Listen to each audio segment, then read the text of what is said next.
Hello friends, అందరికీ నమస్కారం. అందరూ ఎలా ఉన్నారండి? మనం ఈరోజు సంక్రాంతికి స్పెషల్గా నేతి అరిసెలు తప్పకుండా చేసుకుంటారు తెలుగు రాష్ట్రాల ప్రజలందరూ. ఈ నేతి అరిసెలు ఎక్కువ రోజులు నిలవ ఉండి పాడవకుండా తయారు చేసుకునే విధానం చూద్దామండి. Welcome to our channel Radha Devi kitchen. నేను మీ కృష్ణ. ఈ అరిసెలు తయారీ విధానం కోసం కేజీ రేషన్ బియ్యం తీసుకోవాలి. మీకు అవైలబుల్గా ఉన్నవాళ్ళు తప్పకుండా ఈ బియ్యాన్ని తీసుకోవడానికి ట్రై చేయండి. ఈ రేషన్ బియ్యంతో అయితే మెత్తగా వస్తాయి చక్కగా అరిసెలు, జిగురుగా వస్తుంది పిండి. వీటిని 2 సార్లు శుభ్రంగా కడిగేసి గిన్నె నిండుగా నీళ్లు నింపి ఖచ్చితంగా ఒక్కరోజంతా నానపెట్టుకోవాలి. మధ్యలో ఒకసారి మరలా నీళ్ళని చేంజ్ చేసేసుకోవాలి. ఈ విధంగా నానపెట్టుకొని 24 గంటల తర్వాత వాటర్ అంతా రిమూవ్ చేసి వడకట్టి నేను మిల్లులో పట్టించుకున్నాను పిండి. బాగా మెత్తగా వస్తుందని మిక్సీలో కూడా చేసుకోవచ్చు, ఎక్కువ కదా అని పిండి మరపట్టించాను. అండ్ తర్వాత మనం 2 సార్లు జల్లించుకొని తీసుకోవాలి. తర్వాత కేజీ బియ్యానికి 700 గ్రాముల బెల్లం తురిమి వేసుకోవాలి. ఈ విధంగా ఒక బౌల్లో వేసి స్టవ్ వెలిగించి సిమ్లో ఉంచి బెల్లాన్ని కరిగించాలి. నీళ్లు ఒక చిన్న గ్లాసు 100 ml వాటర్ పోసుకోవాలి. ఇది చక్కగా బెల్లం మెల్ట్ అయ్యాక మనం వేరొక గిన్నెలోకి వడకట్టుకోవాలి. ఖచ్చితంగా నలకలు ఉంటాయి. అండ్ అందులో బెల్లం కూడా అరిసెల బెల్లం అని అడిగి తీసుకోండి. ఈ సీజన్లో తప్పకుండా మంచి అరిసెల బెల్లం దొరుకుతుంది మనకు. అందులో ఉప్పు లేని బెల్లాన్ని సెలెక్ట్ చేసుకొని తీసుకోండి, చాలా బాగుంటుంది.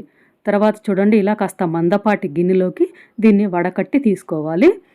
తర్వాత ఫ్లేమ్ మీడియం నుంచి కొంచెం హై ఉండేలాగా చూసుకొని పాకం పట్టుకోవాలి. చూసారు కదా, ఈ విధంగా పాకం ఉడుకు పట్టి నురుగు రావటం స్టార్ట్ అవ్వగానే మనం పాకాన్ని తప్పకుండా చెక్ చేసుకోవాలి. మధ్య మధ్యలో గరిటెతోటి కలుపుకుంటూ ఉండాలి. ఒక ప్లేట్లో ఇలా నీళ్లు పోసుకొని కొంచెం పాకం వేసుకొని చెక్ చేసుకుందాము. చూడండి, ఇది ఇప్పుడు బాగా లేత పాకం ఉంది, సాగుతుంది కదా, ఇలా ఉండకూడదు, ఇంకొంచెం ఉడకాలి.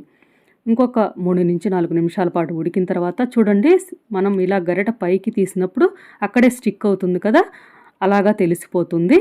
లేకపోతే ఇలా చూడండి, ప్లేట్లో వేసుకుని కొంచెం నీళ్ళలో మనం ఉండ చేయగానే వెంటనే ఇలా ఉండలాగా వస్తుంది. అండ్ దీన్ని ఇలా చూడండి, ఖాళీ ప్లేట్ మీద వేస్తే మనకి ఇలా ఠంగమని సౌండ్ రావాలి. చూసారు కదా, ఇప్పుడు పర్ఫెక్ట్గా ఉంది ఇది.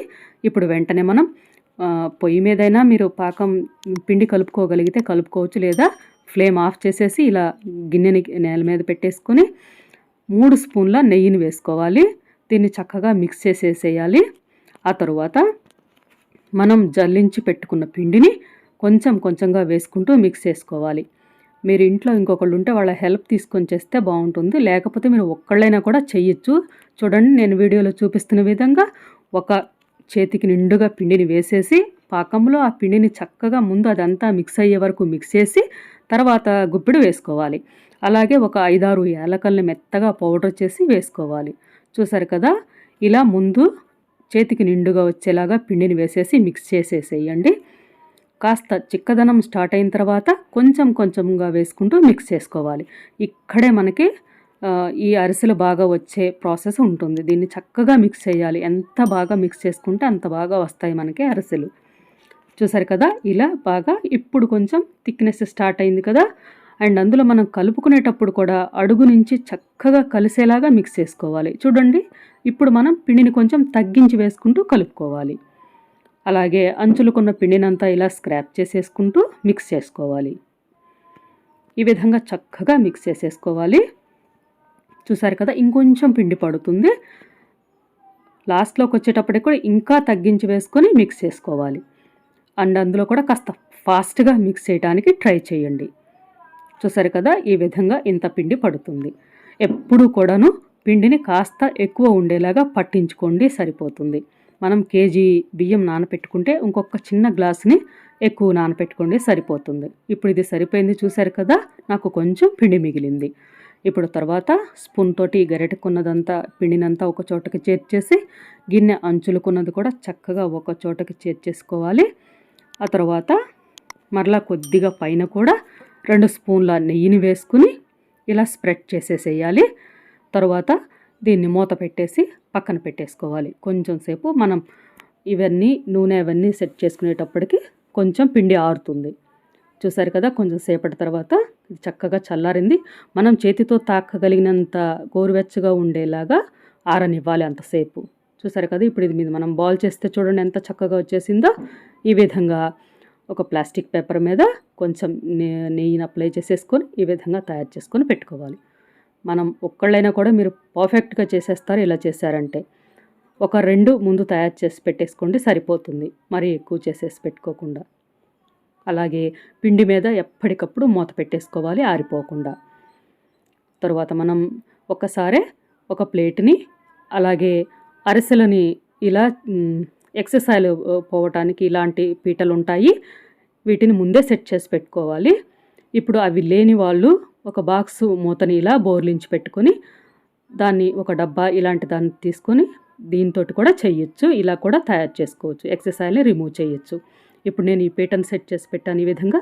తర్వాత మనం చేయాలనుకున్నది నేతి అరిసెలు కాబట్టి చిన్న బాండీ పెట్టుకోవాలి. అండ్ అందులో కూడా మీకు ఇనప బాండీ ఉంటే దాన్ని ట్రై చేయండి, బాగుంటుంది. నేను ఇప్పుడు అల్యూమినియం బాండీనే పెట్టాను.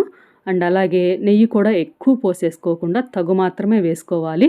ఫ్లేమ్ కూడా సిమ్లో ఉంచి దీన్ని కరిగించాలి. ఇలా కరిగిన తర్వాత కొంచెం చిన్న పిండిని తీసుకొని ఇలా వేసి చెక్ చేసుకొని కాగింది అనుకున్నప్పుడు ఇలా మనం తయారు చేసుకున్న అరిసెని ఈ విధంగా వేసేసేయాలి. చూడండి చక్కగా పొంగుతుంది కదా, ఇంత వేడి ఉండాలి. మరీ హై ఫ్లేమ్ పెట్టి వీటిని వేయించకూడదు. మీడియంకి కాస్త తక్కువ ఫ్లేమ్లోనే ఉంచి వీటిని వేయించుకోవాలి. చూసారు కదా ఎంత మంచి కలర్ వచ్చేసిందో. ఇప్పుడు దీన్ని రెండో వైపు టర్న్ చేసేసి ఈ విధంగా ఫస్ట్ మెథడ్లో 2 గరిటెల సహాయంతో ఇలా చేసేసుకోవచ్చు. ఇలా కొంచెం ఆయిల్ కంప్లీట్గా రాదు. రెండవ పద్ధతిలో మనం తయారు చేద్దాం. ఇప్పుడు రెండవ అరిసెని వేసాం కదా, ఇది కూడా చూడండి ఇలా పొంగుతుంది. దీన్ని కూడా రెండో వైపుకి టర్న్ చేసేసుకొని 2 వైపులా మంచి బ్రౌన్ కలర్ రావాలి, అంతసేపు వీటిని చక్కగా వేయించుకోవాలి. ఈ విధంగా రెండో పద్ధతిలో మనం పీటని ప్లేట్లో పెట్టుకొని ఉంచుకున్నాం కదా, ఇలా ఎక్సెస్ ఆయిల్ని నెయ్యిని రిమూవ్ చేసుకోవాలి. చూడండి ఇలా కొంచెం తేలికగా ప్రెస్ చేయాలి, మరీ గట్టిగా ప్రెస్ చేసేసేయకూడదు. చూసారు కదా, ఆ ఎక్సెస్ నెయ్యి అంతా ప్లేట్లోకి వచ్చేస్తుంది. ఇప్పుడు వీటిని ఒక బేసిన్లోకి తీసుకుందాము. ఇప్పుడు మూడవ పద్ధతిలో చూడండి, బాక్స్ మూత మీద కూడా ఇలా మనం ఈ బాక్స్ని ఇలా పెట్టేసి ప్రెస్ చేస్తే చూసారు కదా నెయ్యి ఎలా కిందకు వచ్చేసిందో. ఇలా ఎక్సెస్ ఆయిల్ కానీ నెయ్యి కానీ రిమూవ్ అయిపోతుంది. అరిసెలకి కంపల్సరీగా ఈ విధంగా చేయాలి. తర్వాత వీటిని ఇలా ఈ విధంగా ఒక బేసిన్లోకి వేసుకోవాలి. చూడండి మూత ఎప్పటికప్పుడు ఇలా పిండి మీద మనకు అవసరమైనంత పిండిని తీసుకొని మరలా మూతను అలా పెట్టేసుకోవాలి. ఇప్పుడు మనం నువ్వుల అరిసెలు కూడా తయారు చేసుకోవచ్చు ఇదే పిండితోటి. చూడండి ఈ విధంగా ఎప్పటికప్పుడు ఇలా తయారు చేసుకోవాలి. తర్వాత నువ్వుల అరిసెలు చేయడానికి వచ్చేసి 2 టేబుల్ స్పూన్ల నువ్వులు తీసుకొని కొద్దిగా పాలను వేసుకొని మిక్స్ చేసుకోవాలి. లేకపోతే నువ్వులు సరిగా అరిసెలకి అంటుకోవు, మనం ఆయిల్లో వేయగానే విడిపోతుంది, నువ్వులు చిటపటమంటూ వేటికవే విడిపోతాయి. ఈ విధంగా చేస్తే చక్కగా అరిసెకి అంటి పెట్టుకుని ఉంటాయి. చూడండి ఇలా కొంచెం పిండిని తీసుకొని నువ్వులలో ఇలా కోట్ చేసేసి మనం మరలా ఇందాక ఎలా చేసామో ప్లాస్టిక్ పేపర్ మీద ఇలా తయారు చేసేయాలి. ఇలా తయారు చేసి పెట్టుకొని డైరెక్ట్గా నెయ్యిలో వేసేసుకొని వేయించేసుకోవటమే. చూడండి ఒక్క నువ్వులు కూడా బయటికి స్ప్రెడ్ అవ్వకుండా చక్కగా అరిసెని అంటి పెట్టుకునే ఉన్నాయి. ఈ మెథడ్లో చేస్తే చక్కగా వస్తాయి. ఇప్పుడు ఇవి కూడా చూడండి చక్కగా పొంగుతున్నాయి కదా, దీన్ని కూడా రెండో వైపుకి టర్న్ చేసేసి రెండో వైపు కూడా బ్రౌన్ కలర్ వచ్చాక తీసేసుకోవటమే. ఎక్సెస్ నెయ్యి రిమూవ్ చేసాక కూడా చూడండి ఇలా వచ్చాయి చక్కగా. ఇలా ఈ నువ్వులతో చేసిన అరిసెలు కూడా వేసి అన్నిటినీ ఫ్రై చేసుకోవటమే. మీకు ఏ మెథడ్లో నచ్చితే చక్కగా ఆ మెథడ్లో తయారు చేసుకోండి.